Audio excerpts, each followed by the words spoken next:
ඔයා fat Los කරන්න හිතන් ඉන්න කෙනෙක් නම් ඔයාට හොඳ ජොගින් කරන එකද එහෙම නැත්නම් වෝක් කරන එකද? මම දැකලා තියෙනවා ගොඩාක් ජිම්ස් වල ගොඩක් කට්ටිය ගොඩක් ඕවර්වේට් අය මේ ට්‍රෙඩ්මිල්ස් වල ඇවිල්ලා හයියෙන් දුවනවා කැලරිස් බර්න් කරන්න හිතාගෙන. තමන් කෙට්ටු වෙන්න ඕන කියලා හිතනවා. මතක තියාගන්න ඔව්. ඔයා වෝක් කරනවට සාපේක්ෂව ඔයා ජොගින් කරාම ඔයාගේ කැලරිස් බර්න් වෙන ප්‍රමාණය වැඩි. හැබැයි ඔයාගේ නීස් වලටත් ලොකු ස්ට්‍රෙස් එකක් එනවා ඔයාගේ බොඩි එක ඕවර්වේට් ඉඳලා ඔයා ජොගින් කරද්දී. ඒත් එකම ඔයා මහන්සි වෙනවා වැඩි. කියනවා ඉක්මනට ෆැටිග් වෙනවා. ඔයාට ලොකු වෙලාවක් කරන්න අමාරුයි. ඒතර ඔයාට එන බඩගින්නත් වැඩි. ඒතර ඔයාට ඔයා ඩයට් එකක් කරන කෙනෙක් නම් ඔයාට ක්‍රේවින්ස් කන්ට්‍රෝල් කරලා ඔයාට ඩයට් එකට ස්ට්‍රික්ට් වෙලා කරන්නත් අමාරුයි. හැබැයි ඔයා වෝක් කරන්න ගත්තොත් ඔයාගේ නී ජොයින්ට්ස් වල එන ස්ට්‍රෙස් එක ගොඩක් අඩුයි. ඔයාට කිසිම ඉන්ජරි රිස්ක් එකක් නැහැ. ඔයාට ඇඟට දැනෙන්නේ නැතුව කැලරිස් බර්න් කරන්න පුළුවන්. ඔයා ඉක්මනට ෆැටිග් වෙන්නේ නැහැ.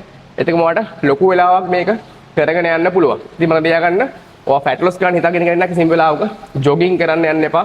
ඔයා ඩයට් එකක් කරන කෙනෙක් නම් ස්පෙෂලි ඒතර ඔයාට ඩයට් රිස්ට්‍රික්ට් කරලා ඉන්න තමයි. ඒකත් හැම වෙලේම ඔයා පුළුවන් තරම් වෝක් ගන්න බලන්න. ඔයා පුළුවන් තරම් at least 10000 steps cover කරන්න බලන්න.